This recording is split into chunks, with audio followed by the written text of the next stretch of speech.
நல்லருளே அருள்வதும் கடனேயாம் உன்னருளாலே உன் தாழ் வணங்கிட்டேன் அட்டமா சித்திகளை அடியனுக்கருளிடப்பா அஜபை வழியிலே அசையாமல் இருத்திவிடு.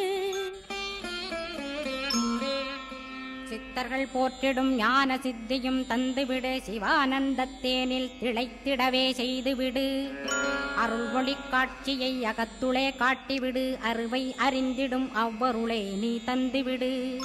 அனுகிரகித்திடுவாய் ஆதி குருநாதா கேள் ஸ்கந்த குருநாதா ஸ்கந்த குருநாதா. தத்துவம் மறந்து தன்னையும் நான் மறந்து நல்லதும் கெட்டதும் நான் என்பதும் மறந்து பாவ புண்ணியத்தோடு பரலோகம் மறைந்திடச்சை அருள் வெளிவிட்டிவனை அகலாதிருத்திடுவாய். அடிமையை காத்திடுவாய் ஆறுமுக கந்தகுரோ சித்தியிலே பெரிய ஞான சித்தி நீ அருள சீக்கிரமே